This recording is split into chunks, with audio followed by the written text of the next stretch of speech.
मेरी माँ ने अभी अभी मुझे आखिरी चेतावनी दी है। वह जोर दे रही है कि मैं तुरंत एक ब्लाइंड डेट पर जाऊं। वो डेट है शेन परिवार की बड़ी बेटी के साथ, जो अरबों की मालकिन है। एक कड़क और बेरहम आइस क्वीन सीईओ के तौर पर जानी जाती है। कहा जाता है कि वो न सिर्फ बिल्कुल ठंडी है, बल्कि उसे गंभीर बाइपोलर डिसऑर्डर भी है। उसके इमोशंस बेहद अस्थिर होते हैं। इस अरेंज मैरिज को पूरी तरह से खराब करने के लिए मैंने सोचा कि मैं अपनी असली फितरत दिखाऊंगा और एक बिल्कुल बेकार, फालतू आलसी जैसा बनकर रहूंगा। लेकिन क्या हुआ समझ नहीं आ रहा कि वो मुझसे ऐसे क्यों देख रही है, जैसे मैं कोई कीमती खजाना हूं। महारानी माताजी ने मुझे फोन किया और सीधा मुझे डांटना शुरू कर दिया। उनका टोन इतना तेज था कि मैं एक भी शब्द नहीं बोल पाया। लूशिना, तुरंत टिंगू पवेलियन में इस ब्लाइंड डेट पर पहुंच जाओ। दूसरी तरफ खराब नाम शेन चिंगचू है, शेन परिवार की सबसे बड़ी बेटी। अगर तुम ये गड़बड़ की तो मैं तुम्हारे सारे क्रेडिट कार्ड फ्रीज कर दूंगी। मैं लू शिन, एकमात्र वैध वारिस हूं, टॉप क्लास की, धनी लू परिवार। मेरा जीवन भर का आदर्श 2 शब्दों में कह सकता हूं, जमीन पर चिपटना। इस बड़े मकसद के लिए मैंने 20 साल से मेहनती ढंग से अभिनय किया है। खुद को एक सुस्त, पढ़ाई लिखाई से दूर, बिगड़ा हुआ अमीर बच्चा साबित किया, ताकि मुझे एक ब्लाइंड डेट पर जाना पड़े, और वो भी बड़ी मशहूर आइस क्वीन सीईओ के साथ, जो बेरहम चालें चलती है, लेकिन दिल ऐसा कि कभी भी टूट सकता है। शेन चिंगचू, क्या ये साफ नहीं बोल रहा कि मुझे मजाक समझा जा रहा है? खैर, मैं तो पूरी तरह से बर्बाद कर ही दूंगा। ये है टिंगू पेविलियन, एक high and private club, VIP room number 3। मैंने जानबूझकर अपना वक्त खींचा, आधे घंटे देर से पहुंचा। जैसे ही मैंने दरवाजा खोला और अंदर घुसा, मैं किसी अनजान धुन पर गुनगुना रहा था। मेरे सामने बैठी औरत को यह आवाज सुनाई दी। जैसे ही उसने ऊपर देखा, मुझे लगा वीआईपी रूम का तापमान अचानक कुछ डिग्री गिर गया। वो एकदम फिट कटी हुई सफेद सूट पहने थी। उसकी खासियतें इतनी परफेक्ट थीं कि एक भी कमी दिखती नहीं थी। तो ये है शेन चिंगचू। वाह, वो बिल्कुल कितनी खूबसूरत है। ये चेहरा देखो, ये काया देखो। बड़ी बात है कि उसके साथ एक बड़ा झमेला भी है, और ऊपर से वो काम की एक मशीन है। सुना है उसे बाइपोलर डिसऑर्डर भी है, कभी जोरदार खुशी में और कभी गहरी उदासी में। जो भी उससे शादी करेगा, उसकी 8 जिंदगियां बदनसीब होंगी। मुझे बस जल्दी काम निपटाना है। 3 सेंटेंस में उसे मुझसे ब्लॉक करवा के फिर घर जाकर अपनी आलीशान जिंदगी जीनी है। मैंने अपने चेहरे पर एक फट्टू प्लेबॉय मुस्कुराहट लगाई और बिना किसी दिखावे के आराम से टांगे क्रॉस कर ली। मिस शेन, है ना? माफ करना, देर कर दी तुम्हें। रास्ते में ट्रैफिक बकोर था। शेन चिंगचू का हाथ, जो अभी अभी अपनी गिलास उठाने वाला था, अचानक सख्त हो गया। वो मेरी तरफ घूर घूर कर देखने लगी और पहली बार उसकी आंखों में थोड़ी उलझन झलकी। वेटर, मेन्यू ले आओ। मिस शेन, मुझसे फॉर्मल मत बनो। जो भी मन करे ऑर्डर कर लो, आज मेरा खर्चा है, मैंने बड़े दिल से कहा। वो सब तो मेरे पापा के पैसे हैं, मुझे कोई परवाह नहीं। जल्दी करो और ऑर्डर कर लो। एक बार ऑन ऑर्डर हो गया, हम जल्दी निकल सकते हैं। ये बेकार वाली कुर्सी भी, मेरी पीठ दर्द कर रही है। घर की मेरी कुर्सी तो इससे कहीं ज्यादा आरामदायक है। मेरा एर्गोनॉमिक गेमिंग चेयर कुछ और ही लेवल का है। शेन चिंगचू की नजर मुझ पर और भी अजीब हो गई।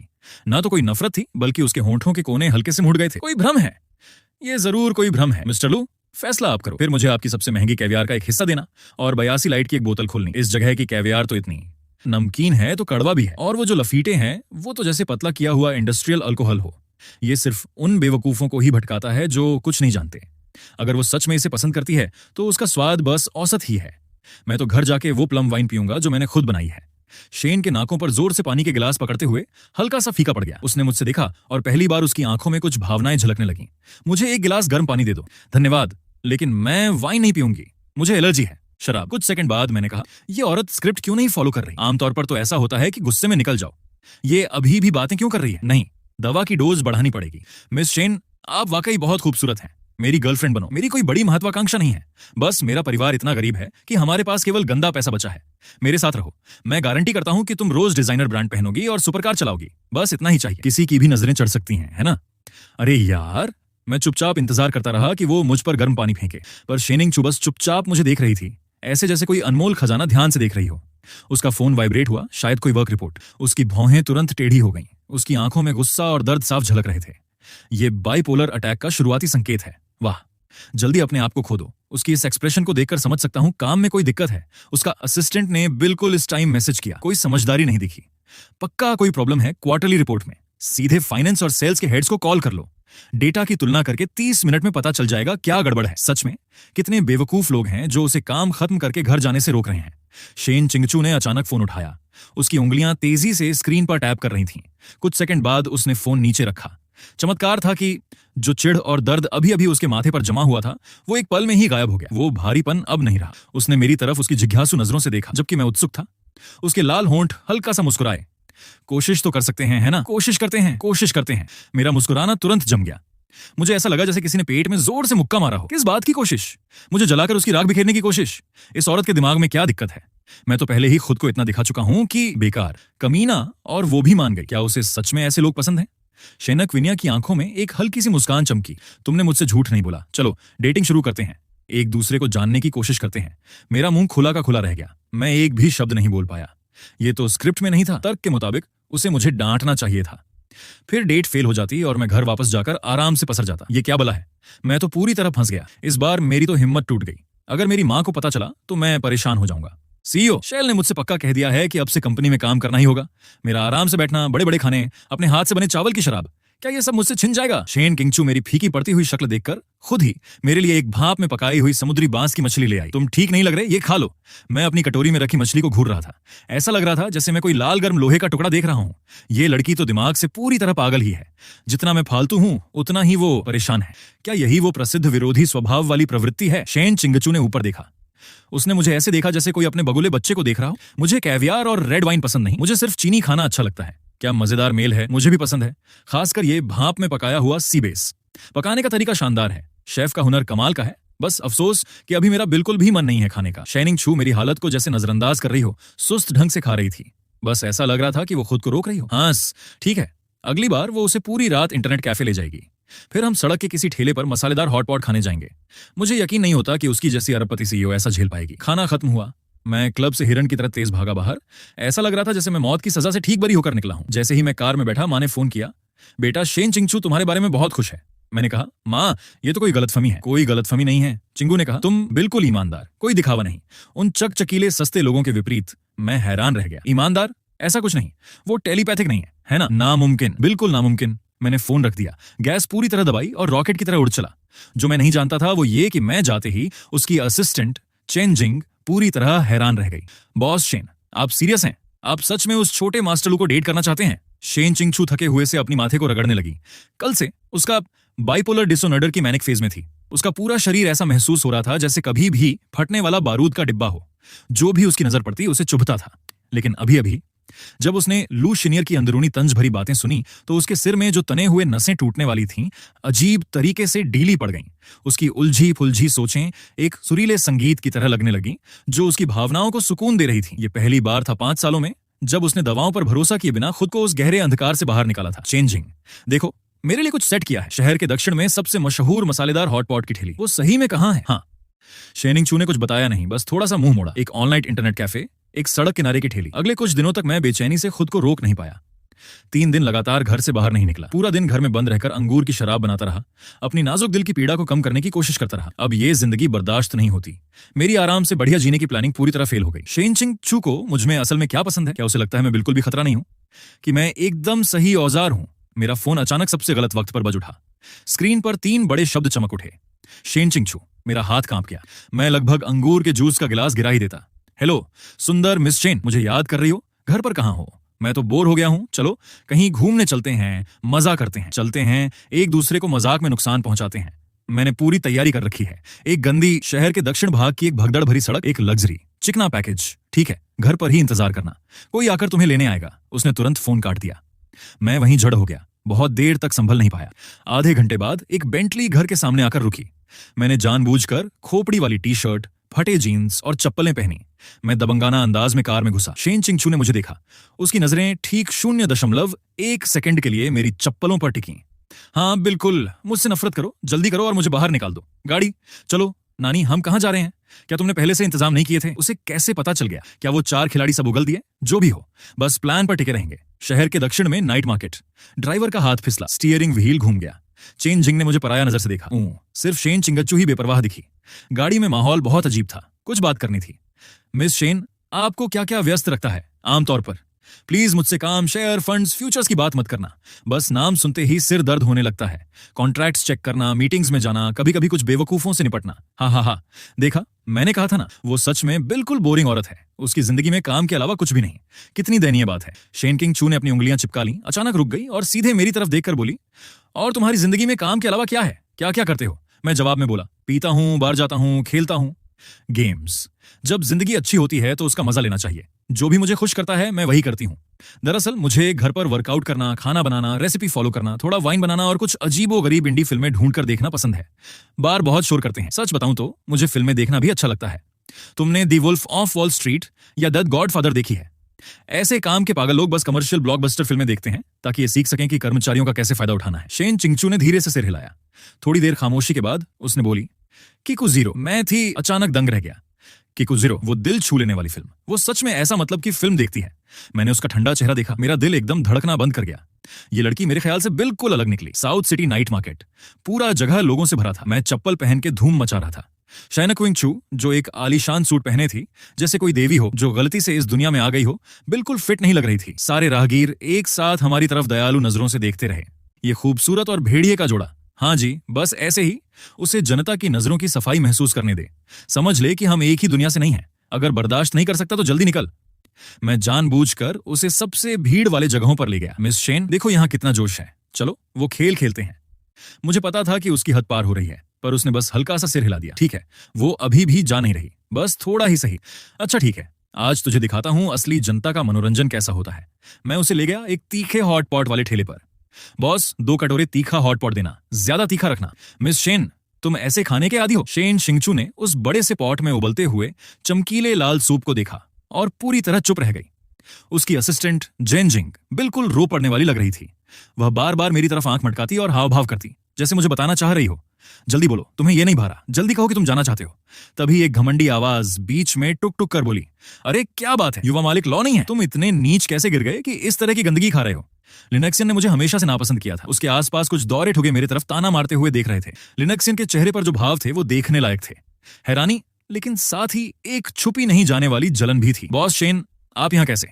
शेन शिंगचू ने उसे एक नजर तक उड़ाने की जहमत नहीं उठाई। लिनक्सियन ने अपना गुस्सा मुझ पर निकालना तय किया। लुशेन, तुझे में तो हिम्मत है। बॉस शेन को ऐसे जगह लाने की हिम्मत कैसे हुई? यह तुम्हें कैसे हिम्मत हुई बॉस शेन को ऐसे जगह लेकर आओ? क्या साजिश रच रहे हो?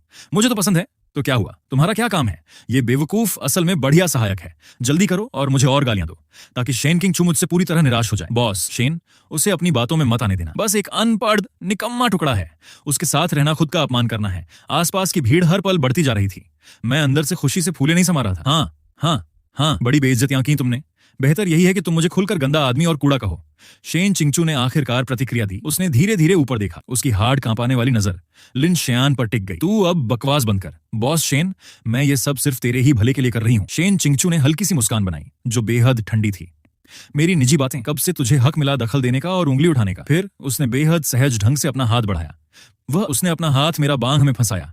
हाँ, ये बेकार है या नहीं, मैं तुम्हारे मुकाबले काफी बेहतर जानता हूं। वैसे भी अगर वो सच में बेकार भी है तो भी मुझे वो पसंद है। पूरा नाइट मार्केट जैसे एकदम से चुप हो गया। लिन जिक्सियन का जबड़ा इतना खुल गया कि उसमें अंडा भी डाल सकते हो। उसने क्या कहा? मुझे पसंद करती है? ऐसा नहीं हो सकता। क्या उसने गलत बोल दिया? बहन, तुम ठंडी अलग थलग महिला सीईओ हो, तुम्हारी इमेज पूरी तरह से टूट गई। पता है तुम्हें? शेन चिंगचू ने जैसे मेरा सख्त होता शरीर महसूस कर लिया। वो मेरे पास पकड़ गई। उसने मेरा हाथ जोर से पकड़ लिया, फिर मुझे नीचे खींचकर तेल मिश्रित मेज पर बैठाया। बॉस, 2 कटोरे तीखे नूडल्स, 1 कटोरा बिना मसाले वाला।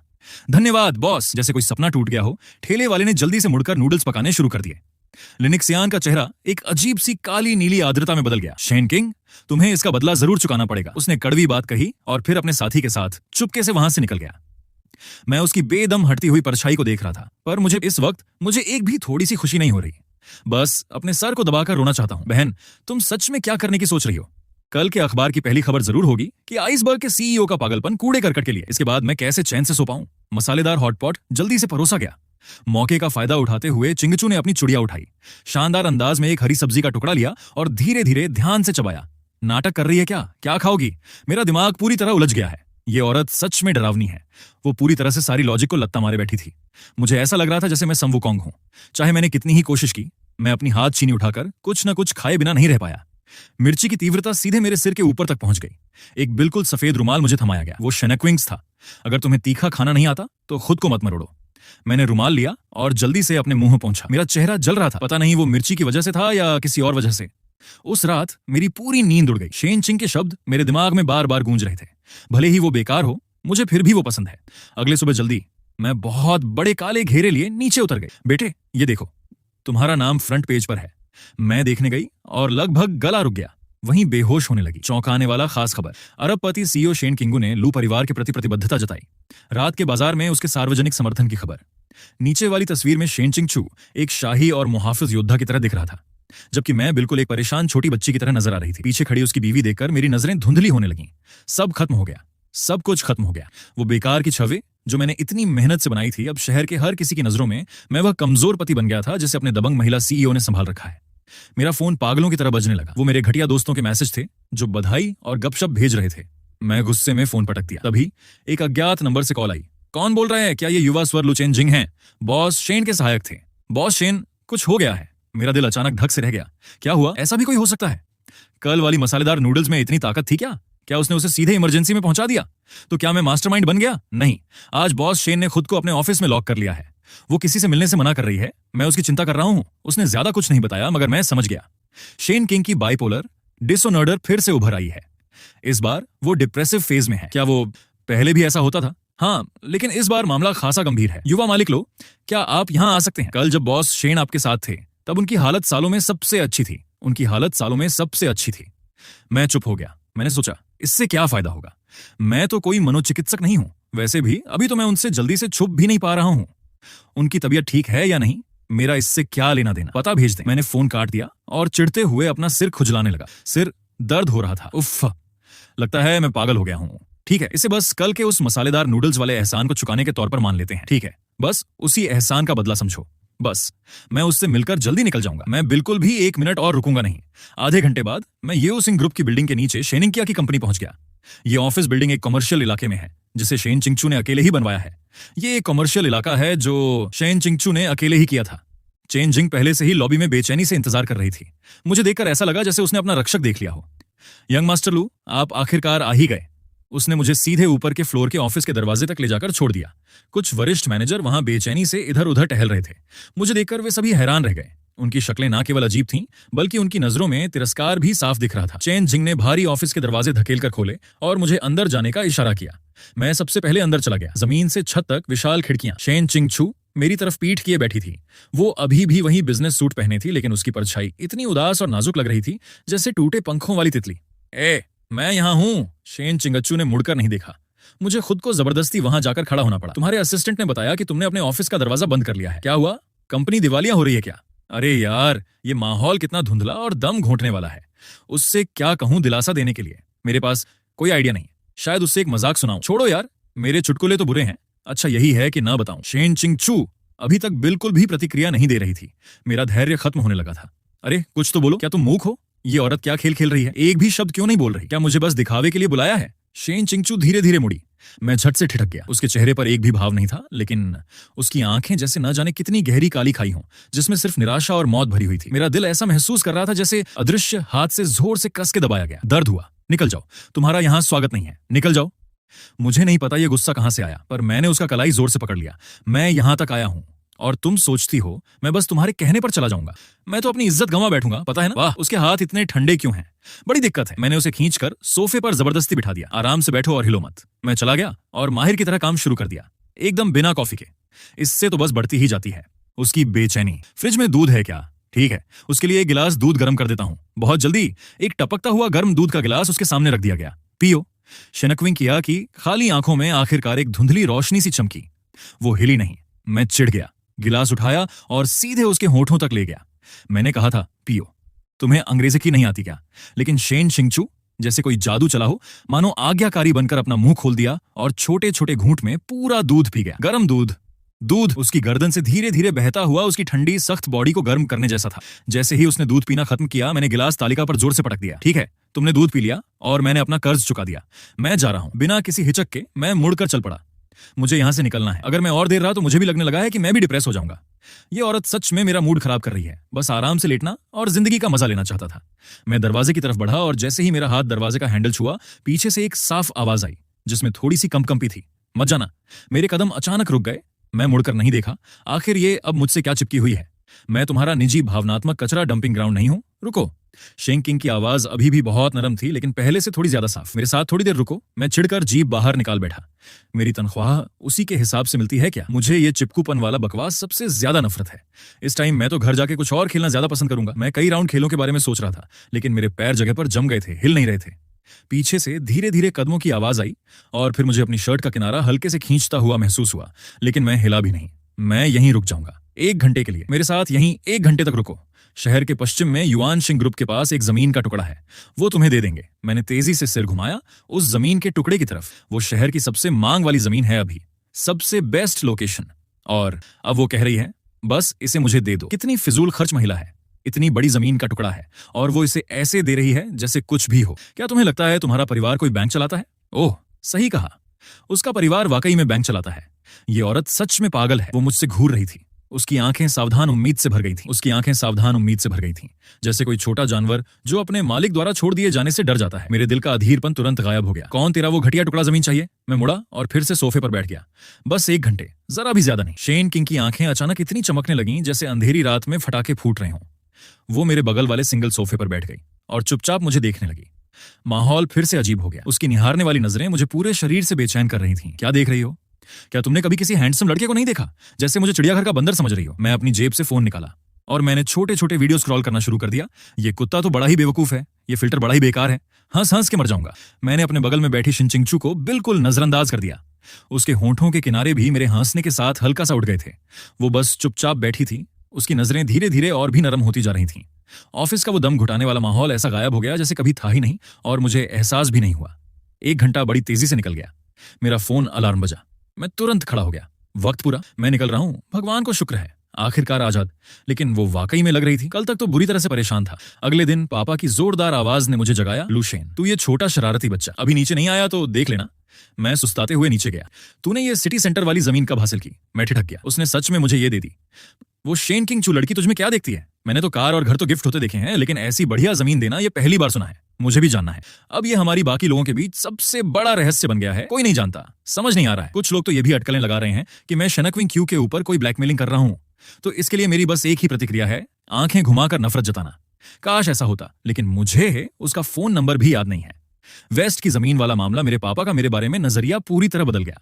उन्होंने मुझसे पूछताछ करना शुरू कर दिया कि क्या मैं कंपनियों में इंटर्नशिप करना चाहता हूं ताकि अनुभव मिल सके। मैं इतना डर गया था कि हाथों से जल्दी जल्दी इनकार कर दिया। ये कोई मजाक तो नहीं है, कंपनी में काम करना ये तो सच में एक सजा है, मौत से भी बदतर। उस दिन मैं घर पर था, अपने ताजा बनी पीच ब्लॉसम वाइन को मिलाने में लगा हुआ था। शेन चिंगचू ने फिर से फोन किया। मेरा हाथ फिर से कांप उठा। ये औरत फिर से मुझे क्यों बुला रही है? हमने तो तय किया था कि ये एक बार का काम है। मैं अपनी किस्मत मान के फोन उठाया। अब क्या चाहिए? आज रात एक चैरिटी गाला है, मेरे साथ चलो। फोन के उस तरफ उसकी आवाज में एक अनकही हुकूमत थी। फोन की दूसरी तरफ उसकी आवाज में एक अटल हुकूमत की झलक थी। कमांड। मैं नहीं जा रहा, वो जगह तो बोरिंग होती हैं यार। वहां बस नकली लोग मास्क पहने होते हैं, एक दूसरे की चमड़ी पीटते रहते हैं। मैं तो घर रहकर ड्रिंक करना बेहतर समझता हूं, कहीं ज्यादा आरामदायक है। ऊपर से मुझे वो सख्त सूट भी पहनना पड़ेगा, इतना टाइट कि सांस भी नहीं ले पाऊंगा। लिन जीशन भी वहां होगा। मेरी तुरंत ही चेतावनी चालू हो गई। वो बेवकूफ क्या करने आया है? पक्का मौका खोज रहा है मुझसे झगड़ने का और उसके साथ ही उसके सामने दिखावा करने का। उसका क्या मतलब है? मुझसे क्या लेना देना है? ये पागल आदमी मुझे हाल ही में पागल की तरह पीछा कर रहा है। इस बेवकूफ को समझ ही नहीं आता कि कब रुकना चाहिए। मेंढक और हंस का मांस चाहना। भले ही इस हंस के दिमाग में थोड़ी कमी हो, फिर भी ऐसी कोई नहीं जिसे उसका जैसा मेंढक बस छू सके। मुझे टाइम और पता दे दो की तरफ से फोन पर शेन चिंकिया के होंठों पर एक विजयी मुस्कान छा गई। उस रात मैंने सूट पहना, बिल्कुल नाखुश नजर आते हुए मैं गाला में पहुंची। शेन चिंगच्चू था। काफी देर से दरवाजे पर इंतजार कर रही थी। आज उसने काला पीछे से खुला शाम का गाउन पहना हुआ था, शाही, ठंडा और बेहद सेक्सी। वो खुद मेरे पास आई और अपनी बाह मेरी बाह में डाल ली। तुम तो आ ही गए, इसे ऐसे समझो कि मैं सिर्फ यहां तुम्हारे लिए ढाल बनी हूं। पार्टी खत्म होते ही हम बराबर हो जाएंगे। आज ये लड़की इतनी खूबसूरत क्यों सजी है? उसकी पीठ कितनी फीकी लग रही है, मत देख। शेन किनकिया का शरीर थोड़ा सख्त हो गया और उसके गालों पर एक शक भरी लाली छा गई। उसकी कानों में वो परेशान करने वाला लिनिक्सियन एक गिलास वाइन लेकर आया। उसकी आंखें तुरंत लाल हो गईं। लूशिन, तुम्हां जैसे कूड़े को बॉस शेन के पास खड़े होने का क्या हक है? इस बेवकूफ से बातें करना बिल्कुल बेकार है। बॉस शेन, आप उसकी असलियत क्यों नहीं देखते? उसी वक्त बिजनेस की एक बड़ी शख्सियत चेयरमैन वांग आए। चिंगू, ये कौन है? शेनिंग चू ने मुंह खोलने से पहले ही लिन जिक्सियन जल्दी बोला, चेयरमैन वांग, इसका नाम लू है। शेन तो लू परिवार का कुख्यात बिगड़ा बच्चा है। चेयरमैन वांग की आंखों में तिरस्कार की चमक थी। एक और बूढ़ा आदमी जो चेहरा देखकर ही फैसला करता है। नमस्ते चेयरमैन वांग, मैं इमलू शिन हूं। सब मुझे कूड़ा समझते हैं, लेकिन सच्चाई ये है कि मुझे कूड़ा होना ही बढ़िया लगता है। हर दिन मस्त खाने पीने में लगा रहना दिमाग लगाने की जरूरत ही नहीं, बहुत आरामदायक है। चेयरमैन वांग ने भौहें तनी। लिन जिक्सियन का चेहरे पर साफ घमंड था। मैं उनके सामने चुपचाप सोच रहा था, ये चेयरमैन वांग, वो खास लोग लाउंज में छाओ यूजी की शराब उसकी सबसे कीमती चीज होनी चाहिए। अफसोस की शराब सही तरीके से स्टोर नहीं हुई और अब खराब होने लगी है। बस 3 महीने और ये पूरी तरह से बेकार हो जाएगी। लेकिन तभी जो मेरी बाह पकड़ रहे थे शेनकविंग चू अचानक बोले, चेयरमैन वांग, मैंने सुना है आपने हाल में एक बोतल हांगजी शराब खरीदी है। चेयरमैन वांग थोड़े चौंक गए, फिर जोरदार हंसी छोड़ दी। हाँ, चिंग, चू, तुम्हारा इन्फो नेटवर्क वाकई कमाल का है। हाँ यार, बिल्कुल सही, मेरा खजाना। शेन किंग चू ने हल्का सा सिर हिलाया और अपनी आंखों में शरारती चमक लिए मेरी तरफ देखा। ये जो यहाँ मेरे साथ वाला नौजवान लू है, भले ही उसे बाकी चीजों में ज्यादा दिलचस्पी ना हो, पर शराब के मामले में उसका काफी ज्ञान है। शाइनी, तुमने अभी कहा नहीं था कि तुम्हारे पास चेयरमैन वांग की शराब के बारे में कुछ खास बातें हैं? क्यों ना तुम उन्हें चेयरमैन वांग के साथ शेयर करो। मैंने कब कहा कि मेरे पास कोई खास जानकारी है? मैं तो बस दिल में सोच रहा था। मैंने सिर घुमाकर शिन किंग की तरफ देखा। वो मासूम सी नजरों से मेरी तरफ देख रही थी। उसे मेरी अंदर की सोच सुनाई देती थी। उस पल पूरी दुनिया जैसे खामोश हो गई। मैं हैरान होकर शनक्विंग को ताकता रहा। वो उन्हें सुन सकती है, वाकई सुन सकती है। शुरुआत से ही सुनती आ रही है। कोई आश्चर्य नहीं कि मैं बार बार सोचता रहता था क्या हो रहा है। मैं इतना दिल से एक्ट कर रहा था और उसने न सिर्फ नफरत नहीं की, बल्कि उससे और ज्यादा दिलचस्पी लेने लगी। पता चला कि वो मेरे अंदर की सोच को शुरू से ही देखती आ रही है। पता चला कि वो पूरा वक्त मेरी अंदर की सोच देख रही थी। वो मुझे बंदर समझ के ट्रीट कर रही थी। मेरा चेहरा पहले नीला हुआ, फिर सफेद। ठंडा पसीना मेरे माथे पे आ गया। उसने धीरे से एक इशारा भी किया। मेरी नजर में वो इशारा तो शैतान का सिग्नल था। युवा मालिक लॉ को मेरी शराब पर कुछ कहना था। कृपया बेझिझक बताइए। लिन जिक्सियन ने तिरस्कार से एक ठेंगा दिखाया। ऐसा बिगड़ा हुआ लड़का शराब के बारे में क्या जाने। मेरा दिमाग पूरी तरह गड़बड़ हो गया था। अभी अभी मैं क्या बोलूं? कह दूं कि मैं भविष्य देख सकता हूं? वो लोग तो मुझे पागल ही समझेंगे ना। शेन चिंगच्चू ने धीरे से अपनी कोहनी से मुझे ठोकर मारी। मुझे छुओ मत, बस सच बताओ। मेरा पूरा शरीर अचानक कांप उठा। ये कोई भ्रम नहीं है। तुम मुंह खोले बिना मुझसे बात कर सकते हो? हाँ, जल्दी करो। वांग प्रेसिडेंट अभी भी इंतजार कर रहे हैं। मुझे शर्मिंदक मत बनाओ। मेरी डेट्स पर बेवकूफी भरी बातें, रात के बाजार में मेरी शरारती योजनाएं, मेरी लगातार ऑफिस में मियां मार रही थी। उसे सब पता था, सब कुछ पता था। हर एक छोटी बात। बेवकूफ, मैं तो पक्के फंस गया। ये अब बस एक मामूली जीत नहीं रही। सीधे सीधे मेरी जगह पर दाह संस्कार हो रहा है। मेरा चेहरा पीले से हरा पड़ गया। ठंडी पसीना मेरे माथे पर छा गया। मैंने गहरी सांस ली, खुद को संभालने की पूरी कोशिश की। प्रेसिडेंट वांग, आपकी इंपीरियल जेड पीली शराब, वो आपके स्टडी में रखी है ना, उस लाल चंदन की शराब की अलमारी के अंदर? प्रेसिडेंट वांग का चेहरा पूरी तरह बदल गया। उसकी नफरत भरी निगाहें एक पल में गायब हो गईं। जगह ले ली हैरानी और पूरी गंभीरता ने। तुम बोलो। पीली शराब नरम तरह की होती है और उसकी सबसे बड़ी मनाही है अचानक तापमान में बदलाव। अगर तुम अभी अपनी बोतल पियोगे तो शुरू में खुशबू ठीक रहेगी, लेकिन बाद में स्वाद में जरूर एक हल्की, मुश्किल से महसूस होने वाली खटास आ जाएगी। यार, मैं दांव लगाता हूं, बस मुझे भविष्यवक्ता समझो। अगर तुम ऐसे ही अगला 3 महीने संभाल के रखोगे तो शराब पूरी तरह खट जाएगी। तब तक वह सच में बस एक बोतल सिरका लग रहा था। राष्ट्रपति वांग ने मेरी तरफ तीव्र नजरों से देखा। उनकी माथे पर भी ठंडा पसीना आ गया था। उन्होंने अचानक अपनी जांघ पर थप्पड़ मारा। कोई तुरंत मेरी शराब लेकर आए और मास्टर ली को बुलाओ। मास्टर ली देश के सबसे बड़े वाइन चखने वाले विशेषज्ञ थे। बहुत जल्दी शराब लेकर आ दी गई। सभी की सतर्क निगाहों के बीच मास्टर ली को भी वहां बुलाया गया। मास्टर ली ने बोतल खोली, शराब डाली, उसकी खुशबू सूंघी और एक घूंट लिया। पूरे इस दौरान सभी ने सांस थाम ली। एक शब्द बोलने की हिम्मत नहीं हुई। कुछ सेकंड बाद मास्टर ली ने धीरे धीरे वाइन गिलास नीचे रखा। गंभीर चेहरे के साथ प्रेसिडेंट वांग की ओर मुड़कर कहा, प्रेसिडेंट वांग, इस नौजवान की बात एकदम सही है। हाँ हाँ हाँ। भीड़ अचानक हंसी और शोर मचाने लगी। सब मेरी तरफ ऐसे देख रहे थे जैसे मैं कोई दरिंदा हूं। मैं धीरे धीरे सिर घुमाकर अपने पास बैठे मास्टरमाइंड की ओर देखा। शेन चिंगचू मेरी तरफ निहार रही थी और उनकी खूबसूरत आंखों में एक अजीब सी रोशनी चमक रही थी जो मैंने पहले कभी नहीं देखी थी। तो हीरो बनने में बुरा तो नहीं लगता है ना? बिल्कुल भी बुरा नहीं मेरी हथेली। शेन चिंगचू, बस तुम लोग इंतजार करो। दावत के दूसरे हिस्से में मैं पूरी तरह से सभी की नजरों का केंद्र बन गया। प्रेसिडेंट वांग ने तो मेरे हाथ जोर से पकड़ लिए। आंखों में आंसू आ गए। उन्होंने जोर देकर कहा कि हम भाई भाई बने। शेन चिंगचू एकदम सही मेजबान की तरह सब बेकार की परेशानियां मुझसे दूर रखने में मेरी मदद कर रही थी। बायां, वो टूप वाला लड़का रियल एस्टेट में है। वो तुम्हारी सारी जानकारी चाहता है, बस इसे इग्नोर कर देना। दाहिनी ओर वाला मोटा वाला उसका कट्टर दुश्मन है। तुम उससे खाने पीने और मजे करने की बात कर सकते हो। उसे ये सब बहुत पसंद है। मत भौहें सिकोड़ो, बस मुस्कुराओ। तुम रोने से कहीं ज्यादा अच्छे लगते हो मुस्कुराते हुए। मुझे ऐसा लग रहा था जैसे मैं कठपुतली हूं और पीछे से शेन चिंगचू सारे धागे खींच रही हूं। मैं मुश्किल से बात चले तक सब्र किया। अपनी बेंटली में बैठकर आखिरकार मेरा सब्र खत्म हो गया और मैं फूट पड़ा। शेन चिंगचू, तुम असल में क्या करने की सोच रही हो? शेन चिंगचू ने मुझसे घमंडी अंदाज में देखा, जैसे वो किसी पफ वाली बिल्ली के बच्चे की तारीफ कर रही हो। मैं कुछ भी करना नहीं चाहता। मुझे तो तुम ऐसे ही काफी दिलचस्प लगते हो। मैं इतना गुस्से में था कि वहीं खून उगलने वाली हालत हो गई। दिलचस्प है, तुम मुझे बंदर की तरह खिला रहे हो। बहुत ही दिलचस्प। मैं तुम्हें नहीं खेला रहा। शेन चिंकू का चेहरा पूरी तरह गंभीर था। मुझे तुम्हारे अंदर के विचार सुनना ज्यादा पसंद है उन बोरिंग सूखे वित्तीय रिपोर्ट्स के मुकाबले। ये 10,000 गुना ज्यादा मजेदार है। तो मेरी सारी चालाक पहली मुलाकात की योजनाएं तुम्हें पता थी सारी। हाँ, खासकर वो हिस्सा जब तुम मुझसे कह रहे थे कि पूरी रात इंटरनेट कैफे चलेंगे, वो काफी क्रिएटिव था। मेरी नजरें धुंधली हो गईं। ऐसा लगा जैसे मेरा पूरा आत्मविश्वास टूट गया हो। तुम मेरी प्राइवेसी का उल्लंघन कर रहे हो। ये तो गैर कानूनी है। चलो मुझ पर मुकदमा कर दो। देखते हैं कि जज तुम्हारी बात मानता है या नहीं। पूरी तरह हारा हुआ मैंने लड़ना छोड़ दिया और कुर्सी पर ऐसे ढंस गया जैसे कीचड़ का ढेर। तो असल में तुम्हें क्या चाहिए? टेलीपैथी चलते रहने दो और हर दिन मेरी शिकायतें सुनते रहो, बस यही? तुम्हारे अपने मनोरंजन के लिए। लुकाए, क्या तुमने कभी सोचा है कि तुम्हारी अंदरूनी आवाज मेरे लिए क्या मतलब रखती है? मैं ठहर गया। इसका क्या मतलब है? Free comedy. मुझे बाइपोलर डिसऑर्डर है।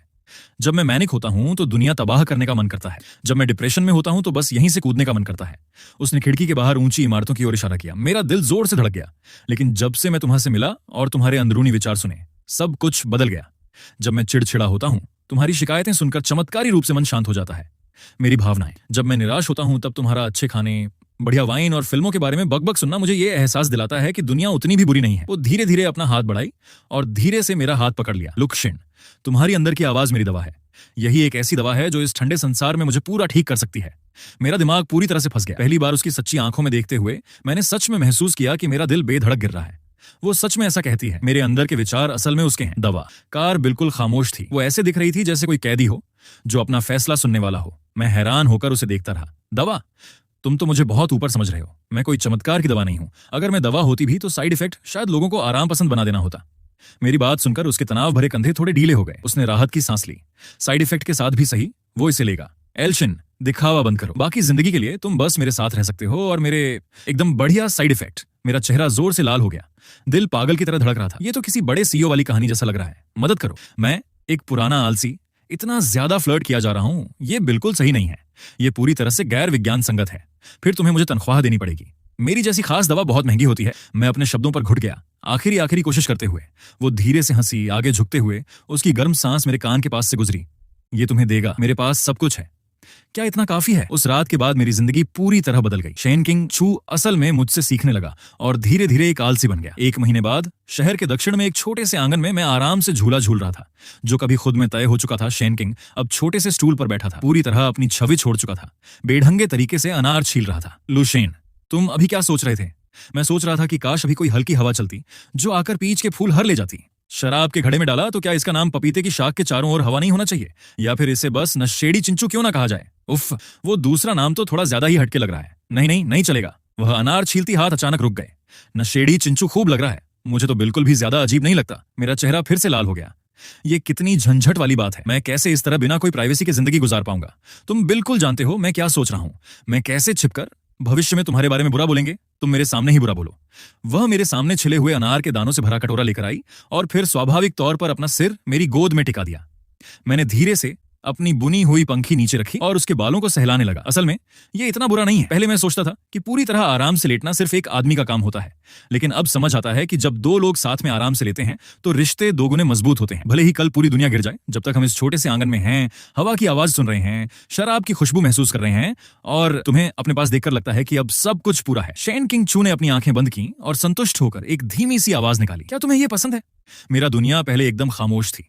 हर आवाज तेज और कड़क लगती थी, लेकिन अब तुम्हारे सीने की धड़कन, तुम्हारे दिल के शिकवे और दिमाग के अनोखे ख्याल मेरे लिए वो गर्म जोशी भरे आतिशबाजी बन गए हैं जो मेरी दुनिया को रोशन करते हैं। लुशिन, तुम्हारा बहुत बहुत धन्यवाद कि तुमने मुझे अपनी खाकी दुनिया में आने दिया और धन्यवाद कि तुमने मुझे पकड़कर बाहर निकाला। मेरी सूनी रेगिस्तान। सूरज की आखिरी किरणें पसर गईं, हमारी परछाइयां लंबी हो गईं जब हम एक दूसरे से टिके थे। ये जगह खंडहर लगती है? बिल्कुल नहीं। ये तो एक ऐसा स्वर्ग है जिसे हर कोई जलता होगा, है ना? लेकिन सच कहूं शेन किंग चू, अगर तुम एक और अनार छीलो और मुझे खिलाओ तो मैं वादा करता हूं कि इस जिंदगी में कभी हड़ताल नहीं करूंगा और पूरी ईमानदारी से तुम्हारी खास दवा बनकर रहूंगा। शेन किंग चू धीरे धीरे अपनी आंखें खोलती है। उस वक्त उसकी आंखों में एक चमकदार आकाश गंगा सी दिख रही थी। ठीक उसके बाद बिना कोई चेतावनी दिए बिना उसने खुद को संभाला और अपने होंठों को मेरे होंठों से मिला लिया, जिसमें फलों की मीठी खुशबू समाई हुई थी। तय रहा। उसकी आवाज सीधे मेरे मन के अंदर गूंज रही थी। निस्संदेह यही वो धुन थी जो दिल को सबसे ज्यादा धड़कने पर मजबूर कर देती है।